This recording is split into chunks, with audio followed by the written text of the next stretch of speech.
The grenade bounced off the Sherman's turret with a metallic clang that echoed through the rubble-choked street. Inside, Staff Sergeant James Bates felt the concussion through the steel hull, a dull thump that meant someone very close had just tried to kill him. Through his periscope, he caught a flash of movement. A boy, no more than 15, scrambling behind a collapsed storefront in what remained of Aschaffenburg, Germany. It was March 26th, 1945, and the American Third Army was carving through the last desperate pockets of Nazi resistance along the main river. What Bates didn't know yet was that the terrified teenager who'd just attacked his tank would, within 72 hours, become the most valuable asset his unit possessed, and that the boy's journey from fanatic to translator would reveal one of the war's most tragic ironies, how thoroughly the Reich had weaponized its own children, and how quickly that programming shattered when confronted with reality. Aschaffenburg was dying. The medieval Bavarian city, nestled along the Main River's eastern bank, had transformed into a fortress by mid-March 1945. While most German cities had surrendered or collapsed under the weight of Allied advances, Aschaffenburg's Nazi leadership, bolstered by fanatical SS officers and the local Gauleiter, had declared it a fortress city. The order came directly from Hitler's crumbling command structure. Hold every urban center to the last man, delay the American advance, buy time for the mythical wonder weapons that would never arrive. The city's defenders included remnants of Wehrmacht units, Volkssturm Home Guard militia, and increasingly members of the Hitler Youth who had been handed weapons and told they were Germany's last hope. The Hitler Youth by 1945 bore little resemblance to the camping and hiking organization it had pretended to be a decade earlier. Founded in 1926 and made mandatory in 1936, the organization had evolved into a comprehensive indoctrination system that consumed German childhood. By 1945, with adult males depleted by 6 years of war, the Hitler Youth had become a military reserve. Boys as young as 12 were drilling with Panzerfausts. 14-year-olds manned anti-aircraft batteries. 16-year-olds formed entire SS divisions like the 12th SS Panzer Division Hitlerjugend, which had fought with suicidal ferocity in Normandy. If you're enjoying this deep dive into the story, hit the subscribe button and let us know in the comments from where in the world you are watching from today. The boy crouched behind the rubble had a name, Hans Mittler. He was 14 years and 7 months old, though he would have told you he was 15 if asked. The extra months mattered when you were trying to prove you were old enough to fight. Hans had been born in Aschaffenburg in 1930, which meant he'd been 3 when Hitler took power, 9 when the war started, and had never known Germany at peace under any other system. His father, a postal clerk, had joined the Wehrmacht in 1939 and died at Stalingrad in 1943. His mother worked in a textile factory that had converted to producing uniforms. His older brother, 17, was somewhere on the Eastern Front. Hans hadn't received a letter in 4 months. For Hans, the Hitler Youth hadn't been optional even before it became legally mandatory. It was simply what boys did, like going to school or church, except more exciting. From age 10, he'd attended meetings twice a week, wearing the uniform with pride, brown shirt, black shorts, leather shoulder strap, red and white armband with the swastika and the Seegrüne lightning bolts of the Hitler Youth. They'd sung songs about German greatness, practiced marching formations, learned map reading and semaphore. The activities had seemed like an adventure. Camping trips in the Spessart forest, war games with wooden rifles, lectures about Germany's destiny. But the content had been darker than Hans understood at the time. Every meeting included political indoctrination. The Jews were Germany's misfortune, poisoning the nation from within. The Slavs were subhuman, fit only for slavery. The British were decadent plutocrats. The Americans were mongrels, a mixed-race rabble who couldn't fight, who would collapse at the first real resistance. Hans absorbed these lessons the way children absorb everything adults tell them with authority and repetition, completely, uncritically, deeply. By 1944, the adventure had become something else. The camping trips stopped. The wooden rifles were replaced with actual weapons. Hans learned to recognize aircraft silhouettes, not for fun, but because American fighter bombers strafed anything that moved. He learned to operate a Panzerfaust anti-tank weapon, how to load the grenade, aim at a tank's weak points, fire from concealment. He learned that running away was treason, that surrender was dishonor, that dying for the Führer was the highest glory a German boy could achieve. The Hitler Youth leadership in Aschaffenburg had transformed the organization into a military unit as the Americans approached. Hans's Gruppe, his squad, consisted of 12 boys between 13 and 16, led by a 19-year-old squad leader who'd lost his left hand at Anzio and been sent home to inspire the youth. They had 5 rifles, 3 Panzerfausts, and a dozen stick grenades. Their orders were clear: defend Aschaffenburg street by street, house by house, never surrender. The Americans, they were told, murdered prisoners. The Americans were cowards who would flee if Germany showed strength. Every hour the Hitler Youth delayed the Americans was an hour closer to the secret weapons that would turn the tide, the jet aircraft, the super tanks, the rockets that would force the Allies to negotiate. Hans believed every word. He'd believed it when the Americans crossed the Rhine. He'd believed it when the first Sherman tanks appeared on Aschaffenburg's outskirts. He'd believed it that morning as artillery shells turned the neighborhood around him into a moonscape of craters and collapsed buildings. The belief was total, unquestioning, the kind of certainty that only comes from having literally nothing else to believe in. The alternative, that Germany was losing, that the war was over, that everything he'd been taught was a lie, was psychologically impossible. It would mean his father had died for nothing. It would mean the years of sacrifice and terror had been pointless. It would mean the adults he'd trusted had betrayed him. So when the Sherman tank rumbled into view on Frossenstrasse, Hans didn't hesitate. He grabbed one of the stick grenades from his Gruppe's stash, a Steilhand Granite Model 24, wooden handle with the explosive head, the kind German soldiers called potato mashers. His hands were shaking. He'd never actually thrown a grenade at a real enemy before, only at practice targets in a field. The tank was maybe 40 meters away, moving slowly, its cannon traversing as it searched for threats. Hans pulled the cord at the base of the handle, the friction igniter that started the 4.5-second fuse. He stood, exposed himself completely in a doorway, and hurled the grenade with all his strength. His aim was terrible. The grenade arced high, tumbled, and struck the turret's side armor at a bad angle.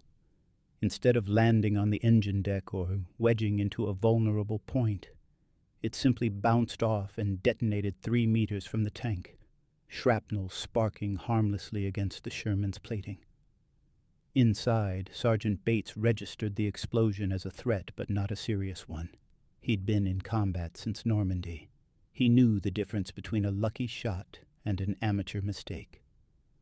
What happened next violated everything Hans had been taught about how Americans fought. The Sherman didn't fire its main gun into the building. It didn't spray machine gun fire indiscriminately. Instead, it stopped. The turret rotated toward Hans's position, and a voice shouted in heavily accented but comprehensible German, "Come out! Hands up! You won't be hurt!" Hans froze. The voice didn't sound like the savage American English he'd heard in propaganda films. It sounded reasonable, almost kind. His squad leader from somewhere behind him hissed, "Don't listen! They'll shoot you!" But the American voice called out again, "We know your children. We don't want to kill you. Come out now and nothing happens." For perhaps 10 seconds, Hans remained paralyzed by indecision. Then a second Sherman appeared at the end of the street, and the tactical situation became hopeless. His squad leader made the decision for them, breaking from cover and running deeper into the ruins. 2 other boys followed. Hans, isolated, certain he was about to die, stepped out with his hands raised. He expected bullets. He received something he had no framework to understand: mercy. Sergeant James Bates was 24 years old, from a farming family in Iowa, and he was tired. Tired of the war, tired of the killing, tired of digging out fanatics from every cellar and attic in Germany. His unit, Company A of the 744th Tank Battalion, attached to the 45th Infantry Division, had been fighting continuously since landing in Sicily in 1943. They'd taken Rome, hit the beaches at Anzio, fought through southern France, crossed into Germany, and liberated Dachau just weeks earlier. An experience that had left every man in the company with nightmares that would never fully fade. But Bates had also been raised in a tradition that didn't include shooting children, even enemy children, even children who'd just tried to kill him. When he climbed out of his tank's commander's hatch and got his first clear look at Hans Mittler, skinny, filthy, wearing a uniform jacket 3 sizes too big, face streaked with tears and dirt, he saw what he was: a terrified kid who'd been handed a weapon by monsters. "How old are you?" Bates asked in his rough German. He'd picked up the language from a college course and months of interrogating prisoners. 15. Hans lied, his voice cracking. "Where are your parents?" "My father is dead. My mother is in the city." Hans was shaking now, the adrenaline draining out of him, replaced by the certainty that execution would come any second. The Hitler Youth training had been explicit. The Americans were brutal to prisoners. They would torture him for information, then shoot him. Instead, Bates handed him a canteen. "Drink." Hans stared at the canteen like it was a snake. This wasn't how it was supposed to go. Americans were supposed to be savages, barely human, incapable of mercy. The canteen was just water, normal water. He drank, and it was the first clean water he'd tasted in 3 days. "What's your name?" Bates asked. "Hans Mittler." "You speak good German, Hans Mittler," Bates said, attempting a joke. Hans didn't understand the humor. Of course he spoke good German. He was German. Bates tried again. "You understand English?" "A little," Hans admitted. He'd had English classes in school before they'd been suspended. He'd been good at languages, though the curriculum had emphasized that English was the tongue of Germany's enemies and should only be learned to understand their plots. Bates made a decision that violated several protocols but aligned with his instincts. His unit was pushing deeper into Aschaffenburg and needed someone who could call out to defenders, convince other Hitler Youth to surrender, navigate the local streets. He was also curious about what had been done to this boy's mind and whether it could be undone. "Here's the deal," Bates said. "You work for me now. You translate. You help us convince other kids to stop fighting. You do that, you stay alive, and when this is over, you go find your mother. You refuse, I hand you to the MPs, and you go to a prisoner camp. Understand?" Hans understood the words, but not the concept. Work for the Americans? It was treason. It was betrayal. But it was also survival, and the survival instinct was stronger than the indoctrination. Slowly, Hans nodded. "Good," Bates said. "Stay close to the tank. Don't run. Someone shoots at us. You hit the ground. Got it?" Hans nodded again. And just like that, his identity shattered and reformed. He was no longer a defender of Germany. He was a collaborator. The transformation took seconds, though understanding it would take much longer. The first test came within an hour. Company A's tanks had pushed 3 more blocks into Aschaffenburg when they encountered a barricade, overturned vehicles, rubble, and behind it, the shapes of defenders. A burst of small arms fire pinged off the Sherman's armor. Bates, instead of returning fire, grabbed Hans by the shoulder. "Tell them to surrender. Tell them the war's over. They won't be hurt." Hans's mouth opened, but no sound came out. To speak those words was to cross a line he couldn't uncross. Bates shook him. "Do it, or I flatten that barricade and everyone behind it dies." Hans found his voice. It came out thin and high, barely audible over the tank engines. "Don't shoot. The Americans say you can surrender. They won't hurt you." The words felt like knives in his throat, each one a betrayal of everything he'd been taught. But they were also true words because the Americans hadn't hurt him, which created a cognitive dissonance his mind struggled to process. A long silence followed.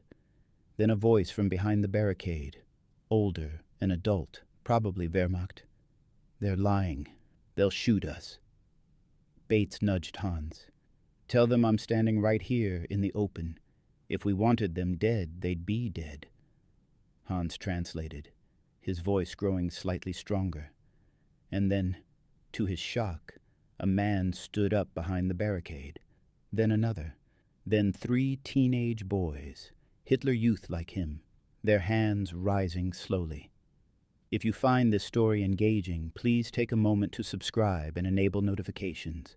It helps us continue producing in-depth content like this. They came forward slowly, terrified, certain this was a trick. But Bates and his crew didn't fire. They disarmed the Germans, searched them for hidden weapons, gave them water, and directed them to the rear where MPs would process them.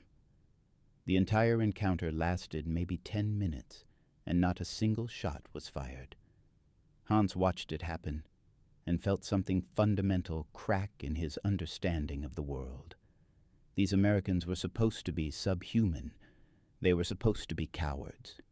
Instead, they were professional, disciplined, almost kind.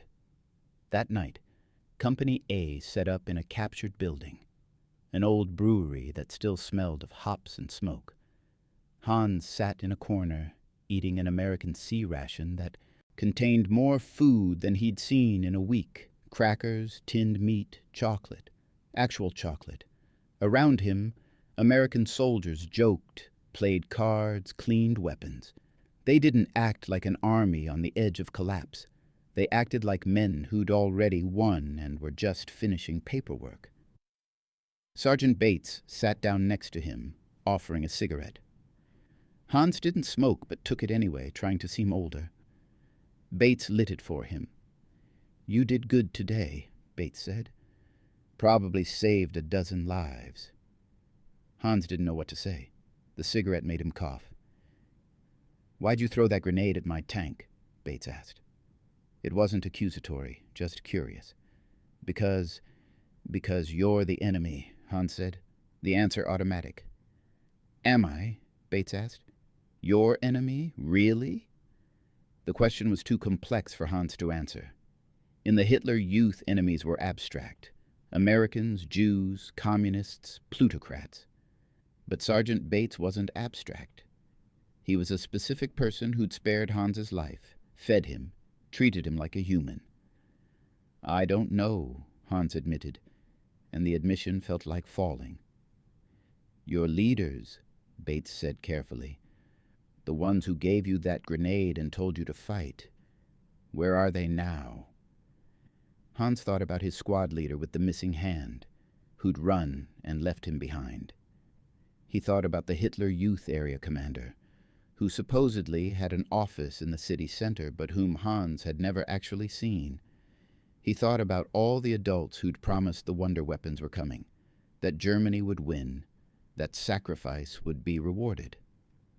"I don't know," he said again. "They're gone," Bates said. "They're always gone. They send kids to die and then they run. That make you angry?" It should have made Hans defensive, should have triggered the loyalty programming he'd received for years. Instead, sitting in the wreckage of his city, eating American food, guarded by American soldiers who had chosen not to kill him, Hans felt something new. Doubt. Not certainty that the Americans were right, but uncertainty that the Germans had been. It was a hairline fracture, barely visible, but fractures spread. Over the next 48 hours, Hans worked as Bates's translator almost continuously. Aschaffenburg's defenders were collapsing, not in a coordinated retreat, but in scattered pockets of surrender and holdout. Hans called out to them in German, convincing groups to lay down weapons. He translated interrogations. He guided tanks through streets he'd played in as a child, pointing out which buildings were likely to have snipers, which cellars might have civilians hiding. With each conversation, each translation, each moment spent among the Americans, Hans's previous worldview eroded. The Americans weren't a disorganized mob. They had clear chains of command, detailed maps, sophisticated radio communications. They weren't cowards. They advanced steadily under fire, covering each other with practiced precision. They weren't cruel. Hans watched them give medical treatment to wounded German soldiers, share rations with civilians, take risks to avoid civilian casualties. The contrast with what Hans had been taught was so extreme that he began to experience what psychologists would later call cognitive dissonance at a pathological level. His brain couldn't reconcile the propaganda with the reality. Late on the second night, he asked Bates a question that had been building in his mind. "In the Hitler Youth, they told us America was weak, that you had no soldiers, only factory workers forced to fight. Is that true?" Bates laughed, not mockingly, but with genuine amusement. "Hans, we have millions of soldiers, more than Germany ever had. We're producing tanks and planes faster than you can destroy them. Didn't you notice?" "But," the Führer said. "The Führer," Bates interrupted gently, "has been lying to you for a very long time." The statement hung in the air. A month earlier, Hans would have attacked anyone who spoke those words. Now, he simply absorbed them, testing them against what he'd witnessed. The Americans did seem to have unlimited supplies. Every destroyed Sherman was replaced within hours. The artillery never seemed to run out of shells. The soldiers had new uniforms, full rations, medical supplies. By contrast, the German defenders in Aschaffenburg had been scrounging ammunition, wearing mismatched uniforms, eating whatever they could find. "How many tanks does America have?" Hans asked. "In Europe, thousands. Back home, we're still making them." Hans tried to imagine thousands of tanks and failed. He'd been told Germany had the strongest army in the world, that American industry was too weak to sustain a war, that the Reich's production was supreme. "Why did they tell us you were weak?" "Because if they told you the truth," Bates said, "you wouldn't have fought.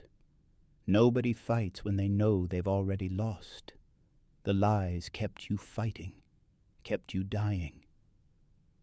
That night, Hans couldn't sleep. He lay on a blanket in the brewery, surrounded by snoring American soldiers who trusted him enough to sleep in his presence, and tried to reconstruct his understanding of the world. If the Americans weren't weak, then the war wasn't winnable. If the war wasn't winnable, then it had been lost for how long? Months? Years? Had it ever been winnable? Had his father died in Stalingrad for a war that was already hopeless? Had everything he'd sacrificed, his childhood, his education, his innocence, been for a cause that was doomed from the start? The questions were too large, too painful, but they wouldn't stop. By the third day, March 29th, Aschaffenburg's resistance had collapsed into isolated pockets. The city center still held out SS diehards and the most fanatical Hitler Youth members who'd retreated into the medieval castle overlooking the main river. But the outer districts had fallen, and with them, the illusion that Germany could still win. Hans accompanied Sergeant Bates's tank company as they secured the northern residential area, a neighborhood of modest row houses that had once been solidly middle class. Now it was a landscape of rubble and fire. American artillery had done its work efficiently, and Hans found himself translating increasingly desperate conversations. Old men from the Volkssturm surrendering with tears streaming down their faces. Mothers emerging from cellars with starving children. Hitler Youth boys younger than Hans, 12 and 13 years old, still clutching rifles they could barely lift. One encounter crystallized everything Hans was experiencing. They found a group of 6 Hitler Youth defenders in a partially collapsed school building, Hans's own school, where he'd learned mathematics and geography and racial science. The boys were from his district Gruppe, kids he'd camped with, sung with, trained with. Their leader was a boy named Klaus Hoffmann, 15, who'd always been more enthusiastic than Hans, more eager to prove himself, more certain of Germany's destiny. When Hans called out for them to surrender, Klaus's response came back venomous. "Traitor! You betrayed the Führer. You betrayed Germany." The words hit Hans like physical blows, because Klaus was right, wasn't he? By any definition Hans had been raised with, he was a traitor.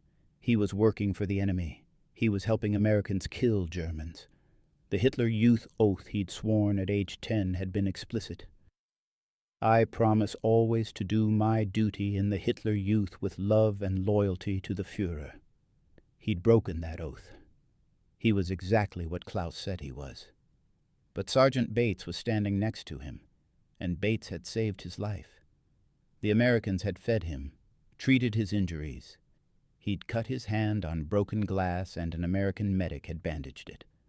Shown him more humanity in 3 days than his own leaders had shown in years. Who was the real traitor? The boy who'd chosen survival and truth, or the men who'd sent children to die for a lost cause? Hans shouted back, his voice breaking. "Klaus, the war is over. Germany lost. If you keep fighting, you'll die for nothing. Better to die for the Führer than live as a coward." Bates put a hand on Hans's shoulder. "Ask him if he knows where his parents are." Hans translated the question. A long silence followed. Then Klaus's voice came back quieter. "My father is in the east. My mother, she's in the cellar on Ludwigstrasse." "Tell him his mother needs him alive," Bates said. "Tell him dead heroes can't take care of their mothers." Hans repeated the words and added his own. "Klaus, I saw what they have, the Americans. They have more tanks than we have bullets, more planes than we have soldiers. We can't win. We never could win. They lied to us." Another silence, longer this time. Then Klaus appeared in the doorway, his rifle held loosely, his face streaked with dirt and something that might have been tears. "They really won't shoot us?" "They haven't shot me," Hans said, and gestured at the Americans around him, who'd kept their weapons lowered throughout the entire exchange. Klaus and his Gruppe surrendered. As they were being searched and disarmed, Klaus looked at Hans with an expression of profound confusion. "What do we do now?" he asked. "If Germany lost, what do we do?" Hans didn't have an answer. It was a question he was asking himself constantly, every waking moment. The Hitler Youth had given him identity, purpose, meaning. Being German, being loyal, being willing to die for the Führer, that had been his entire sense of self. Strip that away, reveal it as lies and manipulation, and what remained? Who was Hans Mittler, if not a soldier of the Reich? That afternoon, Bates took Hans to meet Captain Robert Miller, the company commander, who'd heard about the useful translator Bates had acquired. Miller was older, maybe 35, with a way of speaking that suggested education beyond the farm backgrounds most enlisted men had. He interviewed Hans in decent German, asking about the city's layout, the strength of remaining defenders, the mood of civilians. But then Miller asked a different kind of question. Hans, did you believe what they taught you in the Hitler Youth? Did you really believe Jews were Germany's enemy, that Slavs were subhuman, that America was weak? Hans hesitated. To say yes was to admit he'd been a fool. To say no was to claim he'd always doubted, which would be a lie. I believed it, he said finally. Everyone believed it. How could we not? It's all we were taught. And now I don't know what to believe. Miller nodded slowly. That's actually progress. The first step to wisdom is admitting ignorance. Your philosophers said that. The old German philosophers, before the Nazis. Socrates, through German translation. The reference meant nothing to Hans. Philosophy hadn't been part of Hitler Youth curriculum, but the tone did. Miller was treating him like someone capable of thought, not just obedience. Sir? Hans asked carefully. Why are you being kind to me? I tried to kill Sergeant Bates. I'm your enemy. You're not my enemy, Miller said. You're a victim. There's a difference. The men who gave you that grenade and told you to fight, they're my enemy. You're just a kid who believed what adults told him. That's not a crime. That's being a kid. The distinction was too sophisticated for Hans to fully process, but it planted a seed. If he was a victim, not a perpetrator, then maybe he wasn't irredeemable. Maybe there was a version of himself beyond being a Hitler Youth soldier. Maybe he could survive not just physically but psychologically. Over the following days, as Aschaffenburg's final pockets of resistance were crushed, Hans became an increasingly valuable asset to Company A. He knew the city intimately, every alley, every sewer entrance, every building that had a cellar deep enough to hide defenders. He could distinguish between local dialects, identifying whether a voice calling from a building was a local conscript likely to surrender or an SS officer likely to fight to the death. But more than his practical utility, Hans represented something psychologically important to the American soldiers, evidence that deprogramming was possible. They'd liberated Dachau concentration camp on April 29th. Hans's timeline was slightly earlier, and the experience had left them struggling with a dark question.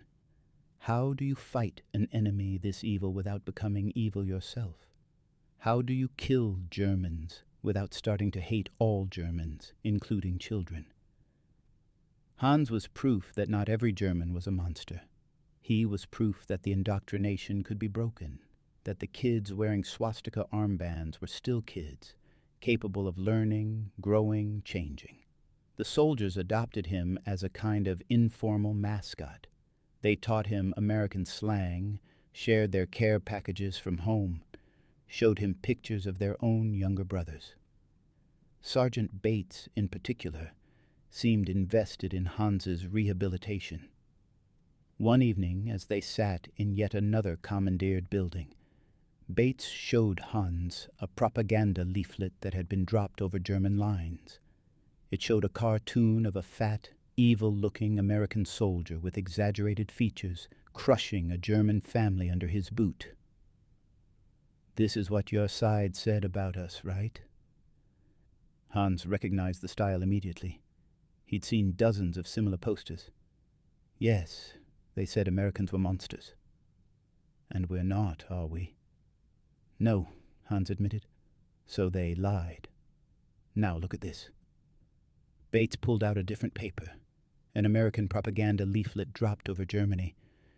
It showed a similar cartoon, but with a Nazi soldier brutalizing civilians.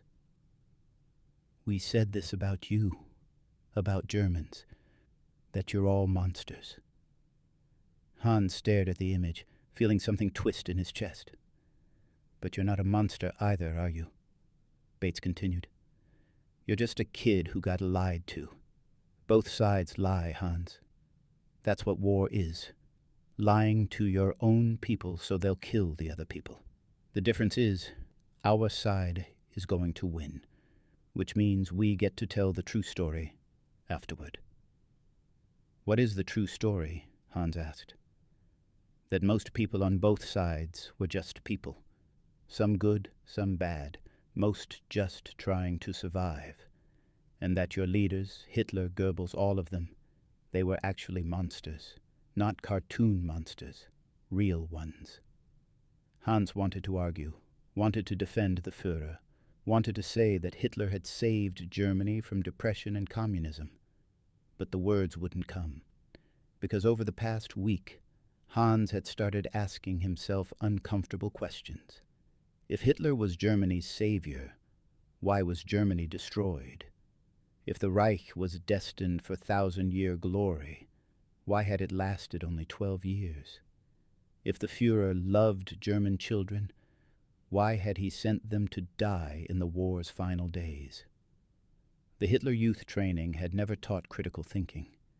It had taught obedience, loyalty, sacrifice. It had taught that questioning was weakness, that doubt was treason. But doubt, once started, couldn't be stopped. It grew like a crack in a dam, small at first, then catastrophic. On April 2nd, 1945, Aschaffenburg officially surrendered. The battle had lasted a week, killed over 300 American soldiers, and accomplished nothing strategically meaningful. The war would be over in 5 weeks regardless. The German defenders who died had died for nothing. The Hitler Youth who'd thrown away their lives had bought their nation nothing but a few extra days of agony. Hans stood in the town square, the same square where he'd participated in Hitler Youth rallies, where he'd sung songs about German greatness, where he'd felt proud to be part of something larger than himself, and watched American soldiers raise the stars and stripes over the city hall. The symbolism was overwhelming. Everything he'd believed was dead.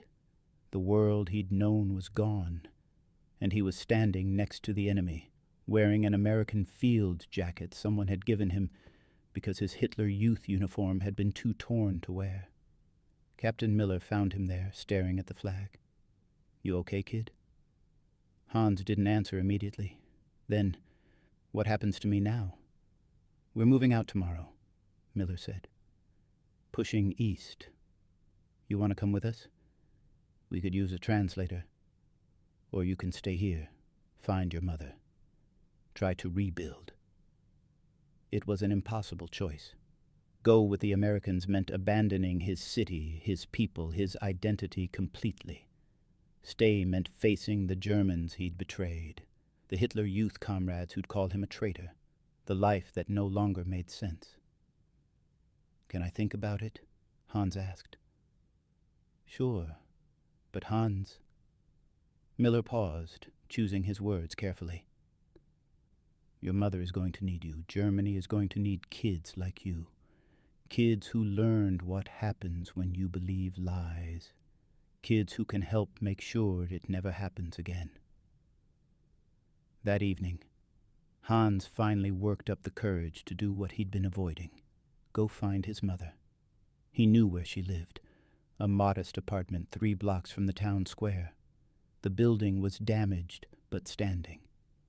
He climbed the stairs on shaking legs, terrified of what he'd find, what she'd say, how she'd react to seeing him in an American jacket. She opened the door, saw him, and collapsed with a cry that was half relief, half anguish. She'd thought he was dead. She'd heard the Hitler Youth had been fighting, and assumed the worst. Hans held her while she sobbed, and felt the last of his Hitler Youth programming finally, completely break. Because this This terrified, exhausted woman who'd lost her husband and thought she'd lost her son. This was what the Reich's glory had actually meant. Not parades and flags and stirring speeches, but grief and terror and loss. "Where were you?"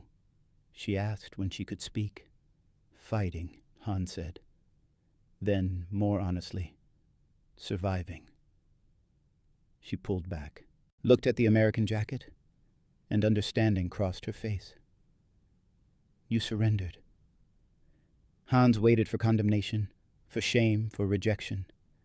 Instead, his mother kissed his forehead and said, "Thank God. Thank God you survived." They talked through the night. Hans told her everything, throwing the grenade, being spared, working as a translator, watching the Hitler Youth ideology crumble in the face of reality. His mother told him about the years he'd been gone, about the bombing raids, about how the local Nazi officials had fled days before the Americans arrived, about how the promises of wonder weapons and final victory had slowly revealed themselves as lies.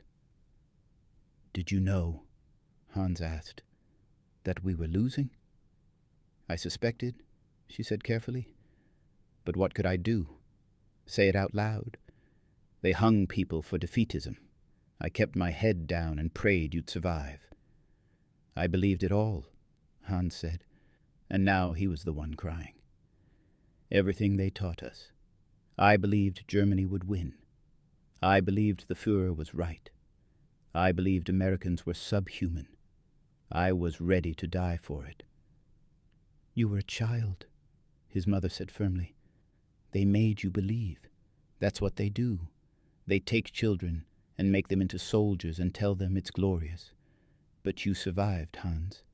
You survived, and now you can have a life." But what kind of life? That was the question Hans couldn't answer.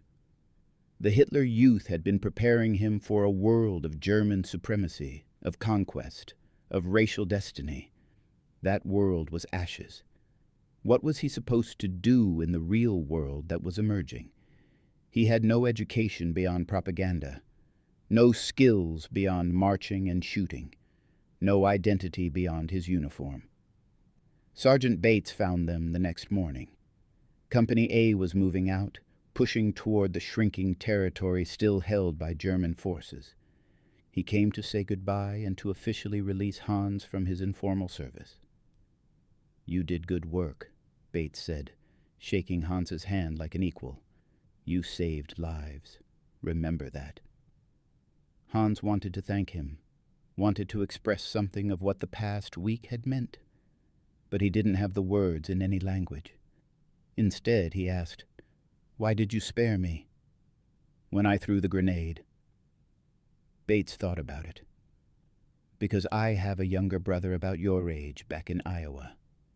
And I thought, if America had gone crazy the way Germany did, if we'd had a Hitler, if my brother had been handed a grenade and told to fight, I'd want some German soldier to show him mercy. Does that make sense?" It did. It made perfect sense. It was the opposite of everything Hans had been taught about how war worked, about racial destiny, about the unbridgeable differences between peoples. It was the kind of simple human decency that propaganda can never quite stamp out. "Will you be okay?" Bates asked. Hans looked at his mother, standing in the doorway of their damaged building at the ruined city around them, at the future that was completely uncertain. "I don't know," he said. "Honestly, but I'm alive. That's more than most of us can say." If you find this story engaging, please take a moment to subscribe and enable notifications. It helps us continue producing in-depth content like this. Bates nodded, climbed into his Sherman, and rolled away. Hans watched the tank disappear around a corner, carrying with it the bizarre week that had destroyed and rebuilt his entire understanding of reality. The weeks that followed were a study in cognitive rebuilding. Hans and his mother survived in a city under American occupation, learning to navigate a world where all the old rules were inverted. The Americans established military government, distributed food, began clearing rubble. German civilians who'd been terrified of the occupation discovered that American soldiers were more interested in going home than in revenge. There were incidents, abuses, crimes. No occupation is clean, but nothing like the wholesale brutality the propaganda had promised. Hans watched former Hitler Youth comrades react to the new reality in different ways. Some, like Klaus, seemed relieved. The war was over. They'd survived. They could be children again. Others disappeared into bitter silence, unable to reconcile defeat with the certainty they'd been raised with. A few, very few, remained fanatically loyal, whispering about underground resistance, about the Führer's secret plans, about impossible reversals. Hans found himself somewhere in the middle, not celebrating Germany's defeat, but unable to mourn it either. The Reich had taken his childhood, his father, his sense of security, and given him nothing but lies in return. But it had also been the only world he'd known. Watching it die was like watching a parent die, even a monstrous parent, complicated grief that couldn't be easily processed. In May, when news of Hitler's suicide reached Aschaffenburg, Hans felt nothing. The Führer had been an abstraction, a voice on the radio, a photograph on classroom walls. He'd never been real in the way Sergeant Bates had been real, never been human in the way Hans's mother was human. His death was just another piece of information in a world now made entirely of new information. The American occupiers began denazification programs. Hans was interviewed multiple times, young enough to be considered salvageable, but old enough to have been actively involved in military action. They wanted to know what he'd been taught, what he'd believed, whether he still believed it. Hans answered honestly. He'd believed everything, and now he believed nothing, and he was trying to figure out how to believe in anything again without being deceived. A psychologist, an American officer with a degree from Columbia University, spent an hour talking to Hans about indoctrination and recovery. The human mind is remarkably resilient, the psychologist said. You can be taught lies, believe lies, act on lies, and still recover the capacity for truth. But it takes work. It takes humility. It takes admitting you were wrong. I was wrong about everything, Hans said. That's a start, the psychologist replied. Now comes the harder part, building a new framework, learning to question, to verify, to think critically. The Hitler Youth taught you to obey. Real education teaches you to think. Hans was enrolled in a reformed school system the Americans were establishing. The racial science textbooks were burned. The history books that glorified German militarism were removed. In their place came books that told the war from the Allied perspective, books that showed the concentration camps, Dachau, Buchenwald, Bergen-Belsen, in horrifying detail. When Hans saw the photographs of the camps, he vomited.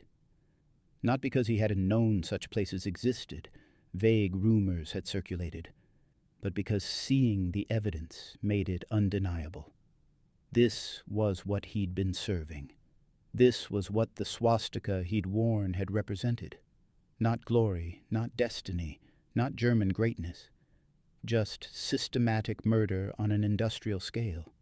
Some Hitler Youth veterans denied it, claimed the photos were faked, insisted it was Allied propaganda. Hans understood the impulse. Accepting the truth meant accepting complicity, accepting that they'd been tools of evil. But Hans had learned the cost of believing comfortable lies. The camps were real. The crimes were real.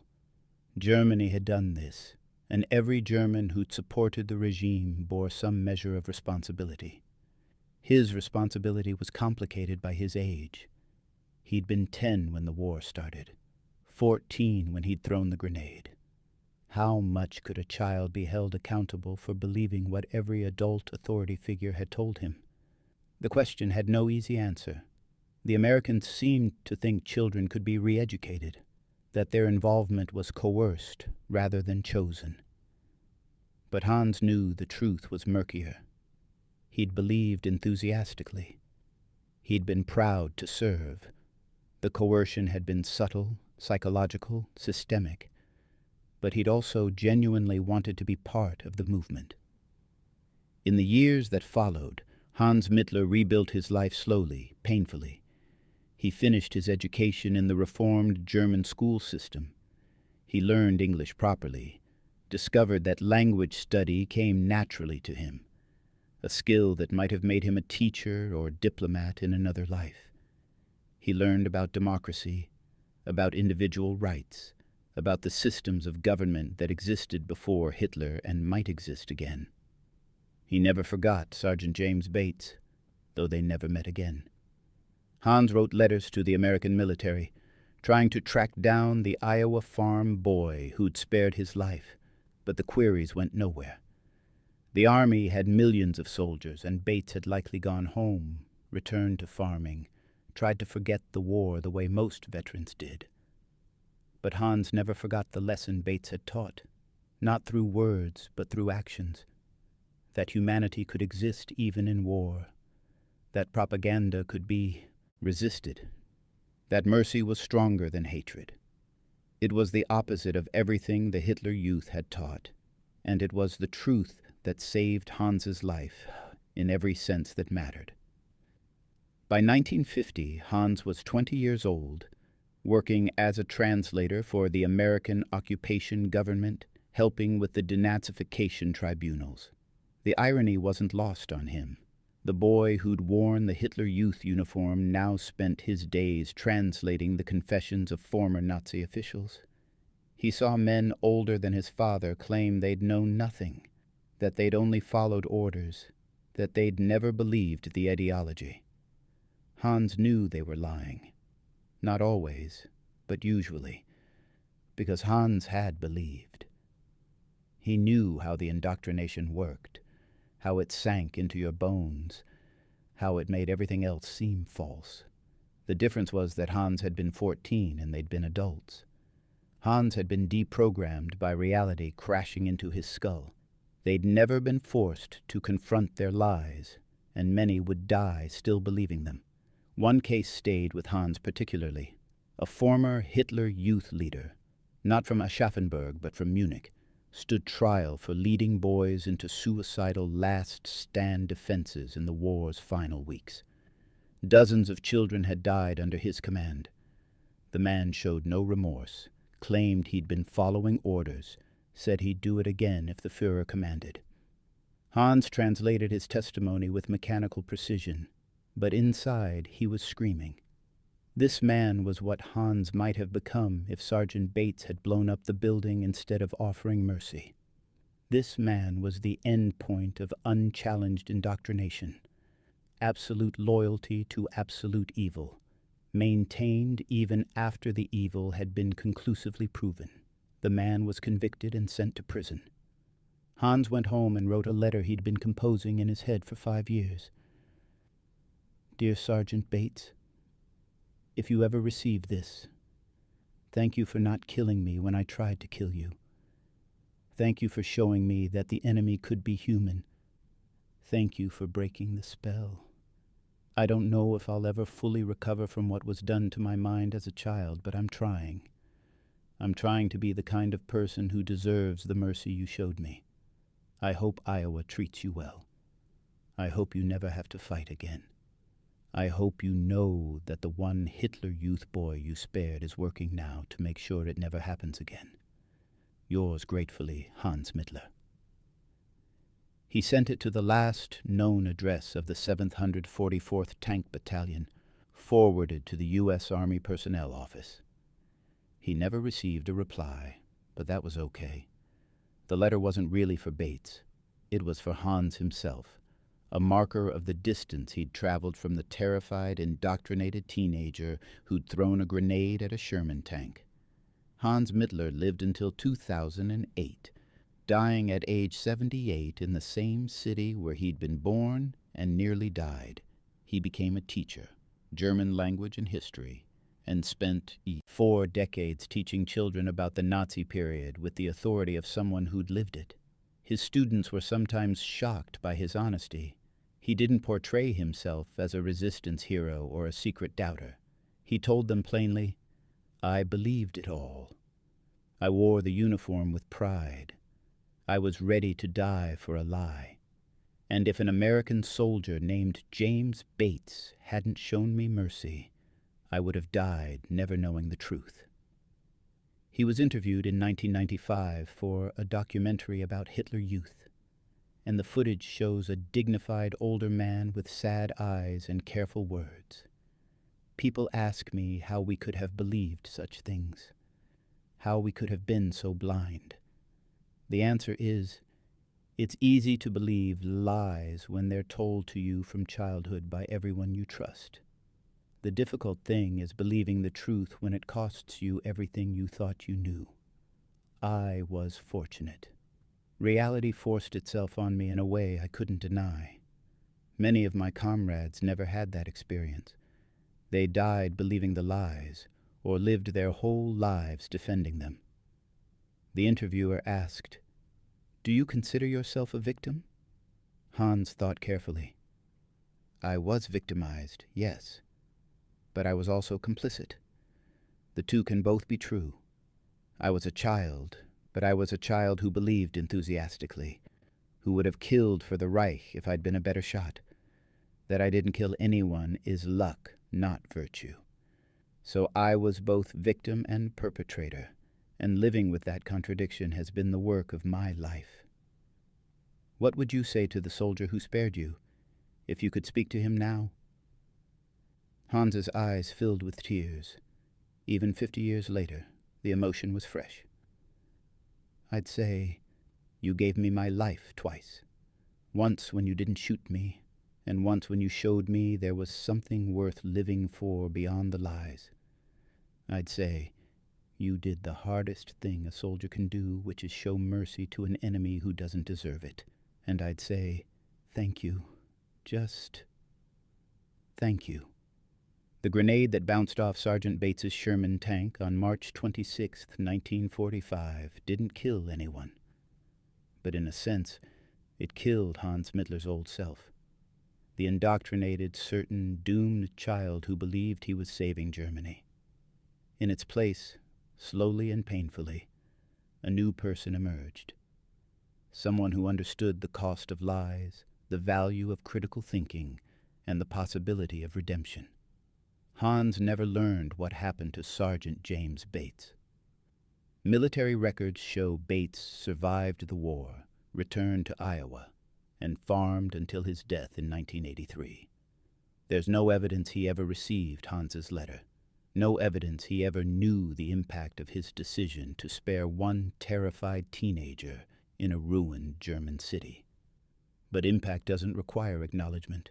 Every student Hans taught, every lecture he gave about the dangers of propaganda and totalitarianism, every conversation he had about the importance of questioning authority, all of it traced back to that moment when an American tank commander chose mercy over revenge, chose to see a human being instead of just an enemy. The Hitler Youth threw grenades at American tanks throughout the spring of 1945.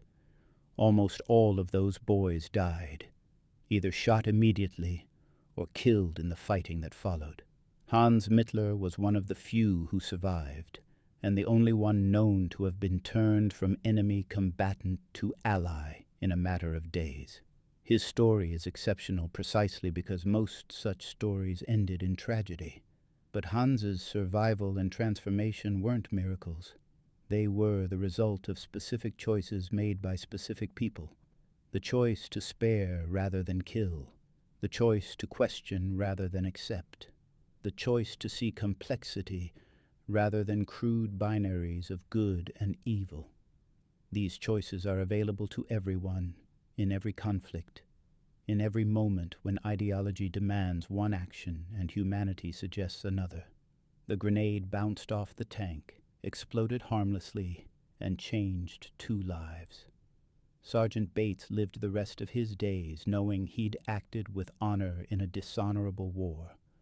Hans Mittler lived the rest of his days trying to deserve the mercy he'd been shown. Neither man was perfect. Both made mistakes. But in the worst circumstances imaginable, the final days of the most destructive war in human history, they found a way to be human to each other. That's not a common story, but it's the story that needed to happen more often. It's the story that, if repeated enough times, might have ended the war sooner, saved lives, prevented some of the suffering. It didn't happen enough, but it happened at least once, on a rubble-strewn street in Aschaffenburg, when a 14-year-old with terrible aim met a 24-year-old with an extraordinary capacity for mercy. The historical record preserves facts, dates, casualties, unit movements. But the psychological transformation of Hans Mittler, from fanatic to skeptic, from enemy to ally, from child soldier to teacher, represents something more valuable than mere facts. It represents the possibility that people can change, that indoctrination can be broken, that even in war's darkest hours, humanity can assert itself. Hans Mittler's life, after the war, was a testament to that possibility. He married, had children, saw Germany rebuild from ruins into a democracy. He watched his country confront its crimes, memorialize its victims, and struggle with the moral reckoning that should have happened but often didn't.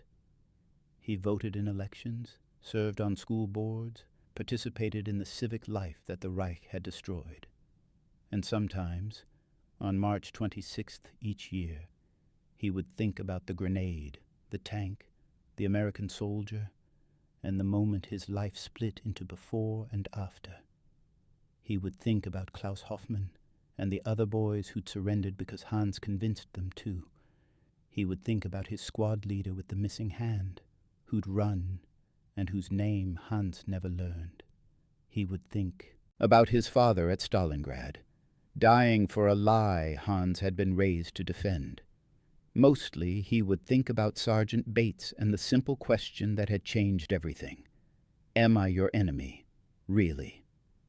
The answer, Hans learned, was no. The enemy had been the ideology that put children in uniform, handed them weapons, and told them dying was glorious. The enemy had been the system that valued loyalty over truth, obedience over thought, sacrifice over life. The enemy had been the lie. Sergeant Bates had just been a man trying to survive a war he didn't start, trying to maintain his humanity in circumstances designed to strip it away, trying to do the right thing when the right thing wasn't always clear. In that, he succeeded. The grenade bounced off his tank, and instead of revenge, he chose grace.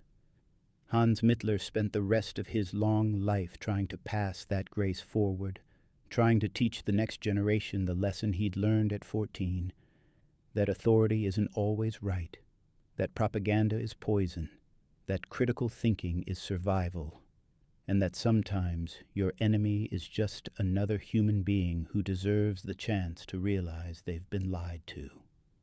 It was a small story in a massive war. One boy, one soldier, one moment of mercy in an ocean of violence. But small stories matter. They're the ones that remind us what we're fighting for when war makes us forget. They're the ones that suggest what's possible when we choose humanity over ideology. The grenade bounced off the Sherman tank. The boy survived. The soldier went home. The war ended. And decades later, an old man could tell young students, I was wrong about everything, but I learned, and that learning saved my life. If I could learn, anyone can learn.